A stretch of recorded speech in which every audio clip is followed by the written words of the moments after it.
Welcome to another episode of the Voices for Voices TV show and podcast. I'm your host, founder and executive director of Voices for Voices, Justin Allen Hayes. Thank you for joining us today and for tuning in to our well over 205 episode catalog of shows.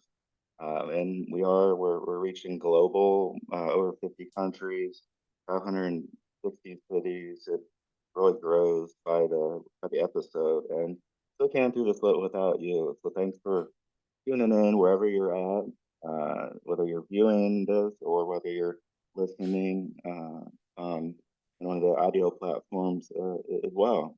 So uh, we're going to go ahead and jump right in to introduce our guest. And we're going to, like we always do, have a conversation and share some information that I think some of our viewers and listeners may be interested in, and hopefully uh, will uh, help her career in getting back on track due to, as you've seen on other videos, some unfortunate circumstances. So we want to introduce our guest. This is uh, a Zoom episode, remote at home. That's why you're seeing a little bit of different of the background than in the studio or from other backgrounds. And so our guest is Leanna Shields. Thank you for joining us today. Thank you for having me on. This is a big honor to be on here. Uh, Thank you. Yeah, we're honored to have you uh, choose our platform to be able to uh, share your message, awareness, and a little bit about who you are, and being a successful author while also being dyslexic. I myself have uh, quite a few mental challenges, from depression to anxiety, ADHD, and on the I'll say the shorter spectrum of autism, with lights and sounds really bother me. Uh, so it's good to have somebody like yourself who is really living it every day, and you're dealing with that on top of whatever publicity, good, bad, and indifferent, that's going on. So you maybe share how you became an author. Oh, I've been writing since, well, okay, I could go further back and say I've been creating characters since probably the fourth grade. Mhm. I was bullied a lot in grade school, which what kid usually isn't at that age. But I had created for myself around 20 different imaginary characters Mhm. or imaginary friends, Mhm. and they weren't like the average, I just used their quotes for podcast listeners, uh, imaginary friends. One was like a winged lion that had three cubs. Let's see, flying rams. There were just, they were very unique. And I was always interested in mythology and fantasy stuff. I call myself a mythology nerd. Mhm.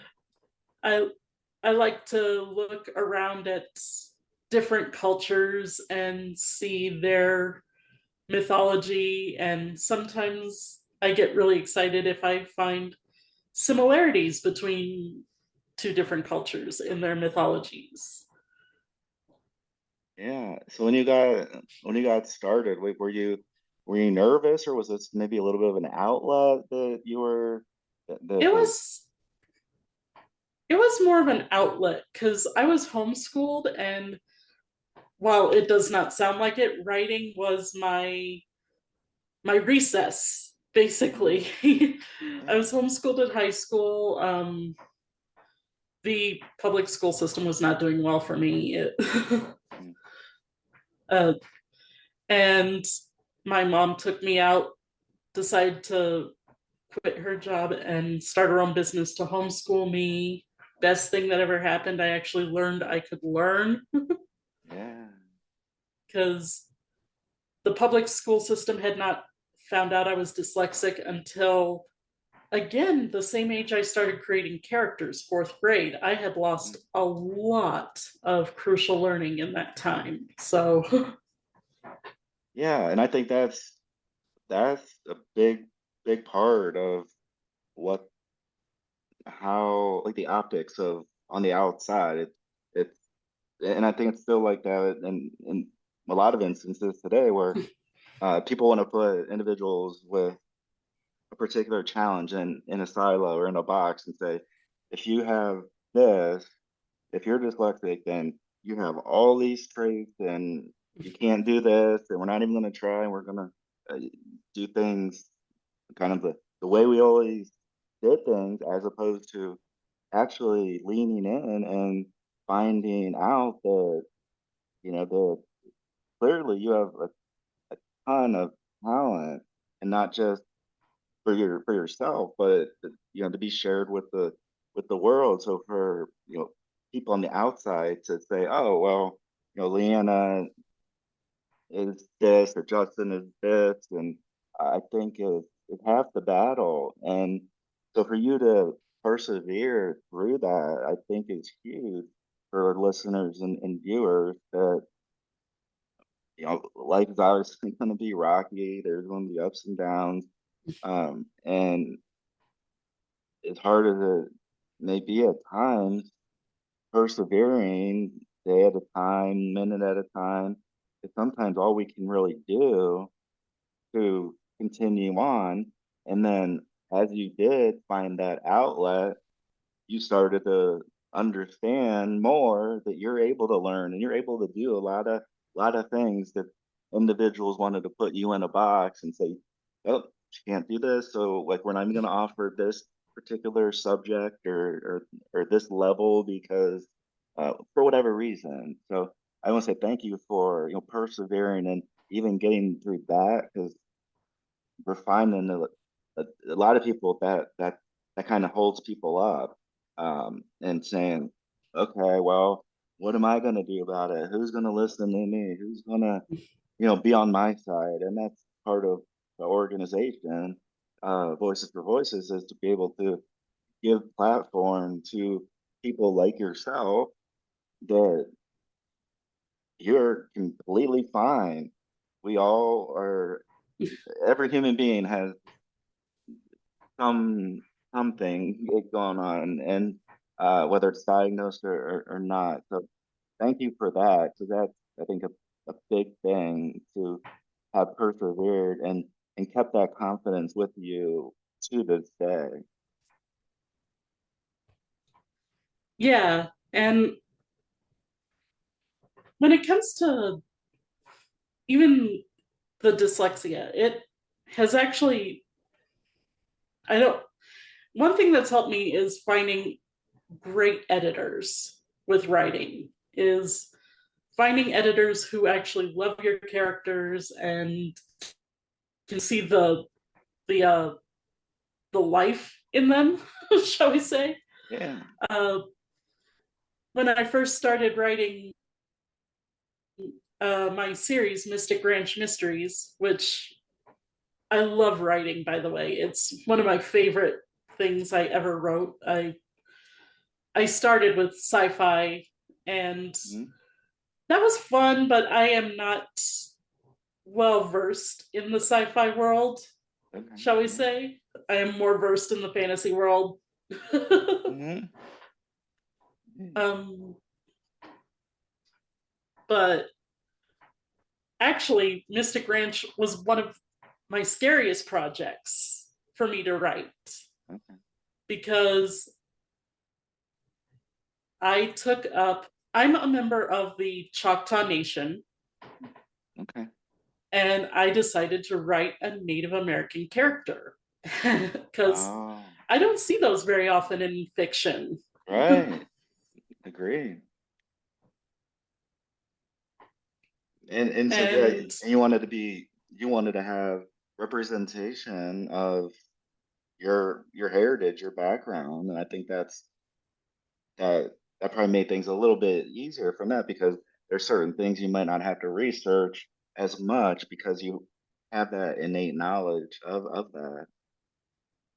Oh, it was still a lot of research because I was not as fully raised in it as you might expect. Mm, For like my third book, I had to research, and don't get me wrong, when I say research, it wasn't boring research. It wasn't mhm. slogging through. For me, it was just like, ooh, input, input, input. Yeah. And I had to research the wedding customs for the Choctaw. Like they used to have a special wedding dance that was fascinating to research.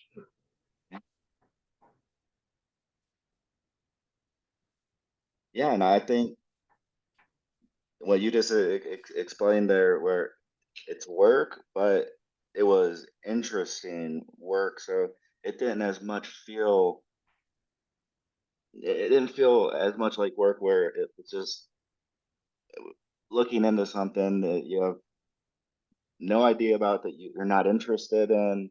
And so by having that interest, I think that is helpful. And I think some of our viewers and listeners can really just listen and watch. Um, and they don't always have to go uh, super one way or another. That there might be things that they're already doing that they're a part of that they can they can do. Maybe they don't have to have as much education or certificates or whatever those things may be. They might not have to have, and so that's great. You're able to do that. And is that book available by chance still? Oh yes. Okay. All of the Mystic Range mysteries, book 1 through 3, are currently available on Amazon. Perfect. Book 1 is Sparks of Suspicion. Book 2 is Stock Show Stalker, and book 3 is Curses and Vows. And about how many pages, just for ballpark? Um, Ballpark, they run around 150 to 200 pages. Okay. Yeah. Sparks of Suspicion is the longest because, well, it's the first book and has the most to say and the most to introduce. Right. Right. Yeah. Yeah. And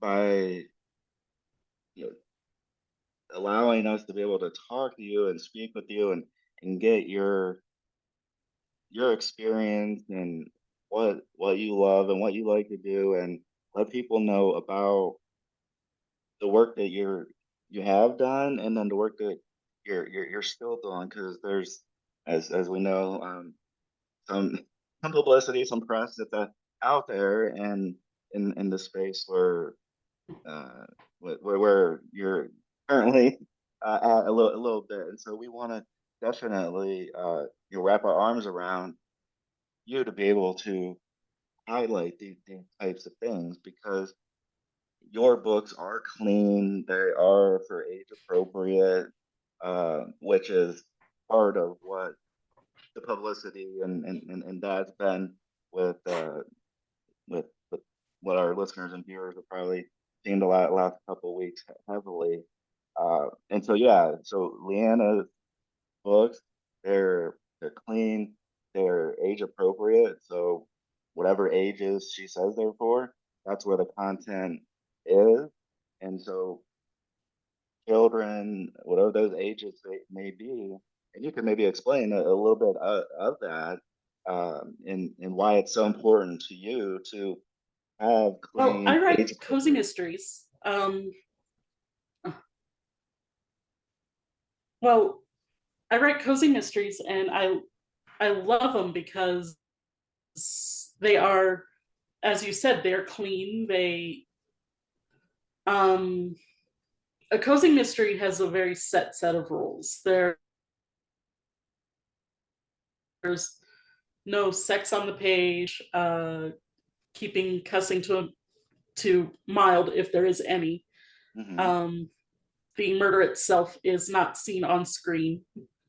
Um, they're a very good way to just escape, and you get a sense of a little community and getting to know the characters through their day to day, and there just happens to be a little mystery that the main character has to solve. Yeah. Um, they're good for, I'd say, uh, junior high strong reader to up. Okay. Yeah. And Yeah. I only say strong reader because I tend to get a little wordy sometimes. Oh, I Big do. words. Yeah, it's like condensed. Can you and like you don't need to. You can do it a different way. So I totally grasp that. So junior high uh, reader and above, and I think that's just so important to have good, clean, written stories that actually align with what ages and where they're at in school.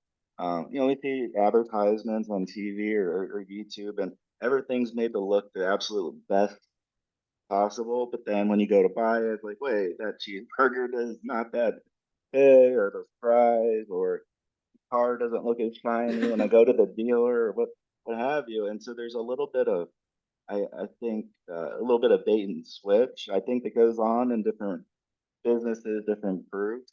And so to really separate you as well as there's, I understand more than you and David that uh, fall into that boat. They're like, hey, we're writing good, clean stories, and we don't want to be kind of caught up in what's happening, and which is a little bit of the fruit of how this interview excuse me, came about. And so just again, thank you for allowing us to be able to just talk to you and get your feedback, good experiences, uh, and then definitely you'll be able to share if there's other books, other stories, how people can get in touch with you, how they can get in touch with your work, where they can find it, because we want to uplift people. We're we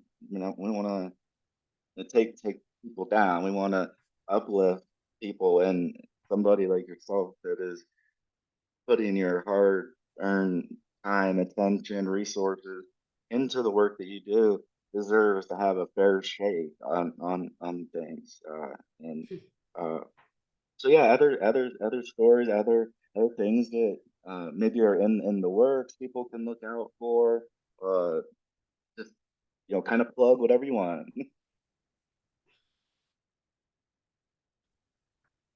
Well, I have a lot of irons in the fire, let's say. Okay. I not only write, but I also run a podcast called Cappy's Cozy Chair, where I interview all authors in the cozy genre, which it goes beyond the mysteries that I write. There's, hey, if anyone out there writes cozy sci-fi, cozy romance, cozy spy fiction, which I just learned is a thing, Mhm. please reach out to me through. I need to update my website for the show because I recently changed the name of the show from the Cozy Sleuth to Cappy's Cozy Cat, thecozysleuth.com, and I Okay. will get back to you. Yeah. Um, also, I've got tons of other stories out there. Uh, well, not tons, but I do have my first ever science fiction book that I wrote when I was just getting out of college, and it's called The Illustrian Chronicles Slaves Redeemed. That was a fun one to write. That was my first ever sci-fi. I also have a steampunk that was fun to write called The Clockwork Golem, and a steampunk mystery set in the 1920s called The Art of Facts. Kind of think Indiana Jones meets. Oh, I'm trying to think of something that a really good example of steampunk, but basically the main character is a black woman who's an archaeologist in the 1920s, a steampunk sci-fi-ized 1920s, and that one was a lot of fun to write. She goes to Australia to look at a mysterious cave and whole lots of adventures with that. I'm also currently working on, I haven't named it yet, but the main character is a kind of a werecat who runs a music and ice cream parlor in a small Colorado town. It's going to be another mystery. So I got a lot of stuff going on. Yeah, and it keeps you. I bet it keeps you busy. That well, maybe there's a holding pattern on one project because you're working on. That we can only really truly focus on one thing at a time. Where it's good, and I find like even with myself, if there's multiple episodes and I'm editing and getting ready that I can be at a different point where oh well I have the watermark or I have uh, certain with GoPro cameras and others where they actually split up a 30-minute show into usually 3 or 4 smaller segments. And so it's that whole you got to merge all that together and so there's things that not everybody thinks about. They think they see, they see us and listen to us and think they're like, oh yeah, like a podcast or a TV show, and there's not much to it, and um, it's good to have that look because that means we're doing something right. But there is still other things, as with writing and creating characters that you have to have a character name and there has to be uh I'm sure like I don't want to call it like a card but like a little profile and as you're doing things so it's not as easy as like oh okay well that would have been easy to write. It's a little bit more in depth than that. Absolutely. The way I write is I found a quote once that I love for describing the way I write. I create the character, and then from then on, I take dictation. So a character will come, like, say, my current character that I'm working on, Leanna Mixell is her name, and she comes, tells me her name. The rest of it is just basically me following her. And it's like, okay, I see what you're going through in your world, and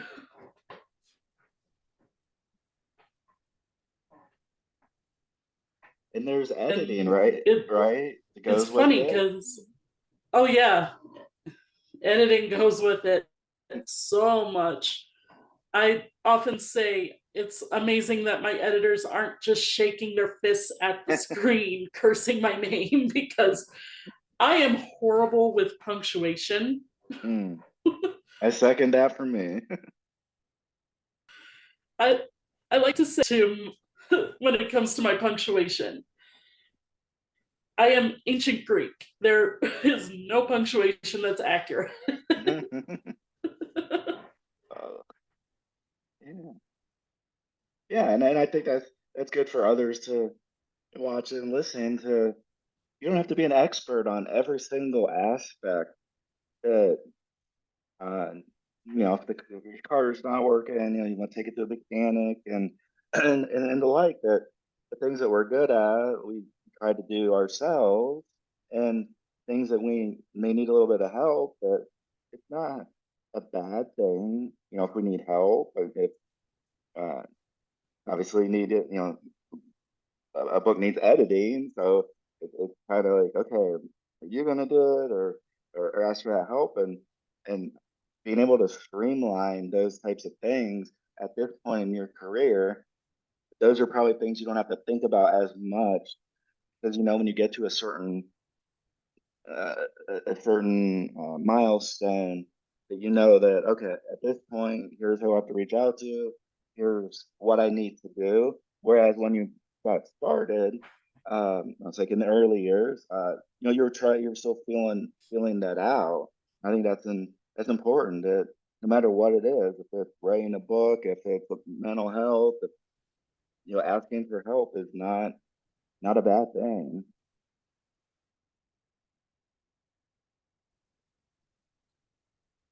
Absolutely. People say writing is a solitary venture. I find it's absolutely the opposite. Just like anything, you need your community around you. You need those who are experts in punctuation, Hmm. in something that you're not an expert in. Like at one time, I needed my character to ride through a certain kind of rodeo event. Well, I Mm. had a friend who raises horses and did rodeo events. I gave her that scene, and it's like, is this uh, realistic? Is this accurate? Yeah. Yeah. No, it's excellent. And so we're coming to the close of our time.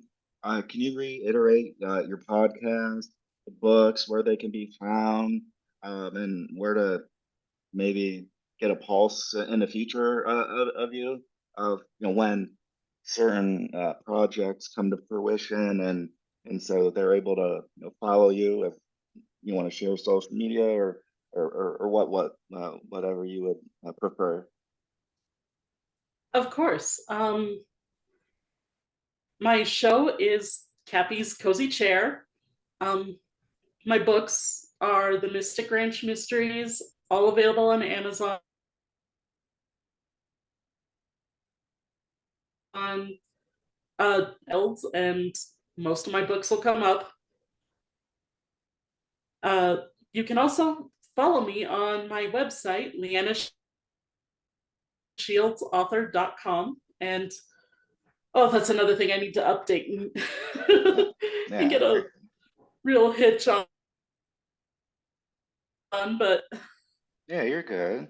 you will get news about what's going on with my books, all that. And Mhm. yeah, I'm pretty easy to find and talk to on social media. I'm there and just find me. Yeah, and you write, excuse me, you write under your name, right? So I mean, Leanna Shields is where people are going to be able to find you.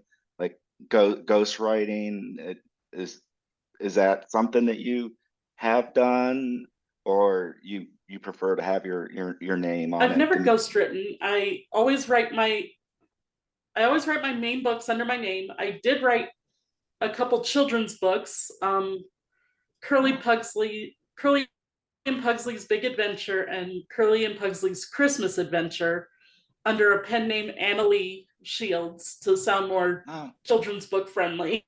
yeah. No, no, great. Did we miss anything that you were trying to share and get the word out? No, I think we covered everything. Okay. I I think we hope covered everything. okay. Well, thank you so much, Leanna, for stepping out and talking and I mean it's just a huge thing no matter what, wherever somebody's at, is that come out and talk and uh, talk about ourselves and things that we're doing. But I know that this is a very vulnerable time with certain things, and definitely wanted to give you the opportunity as well as others to come forward and to talk about the work, because there are good authors, there are good people uh, that are to have books and making content available that not everybody is in a different boat, that there's good people, and so that's why we wanted to have you on, because you're a good person, and uh, just thank you again for being on.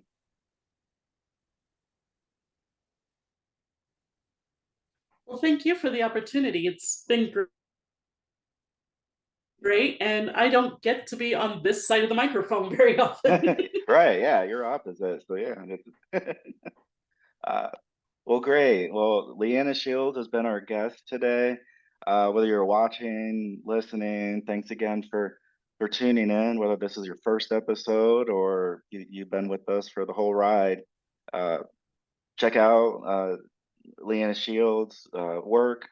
Uh, help her. Check out her books if you're able to make a purchase or two.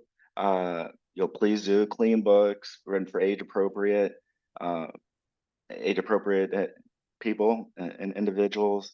Uh, Check out her podcast, and if you're interested, definitely follow her.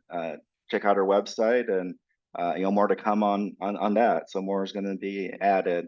And so until next time, thank you for joining us, and please be a voice for you or somebody in need.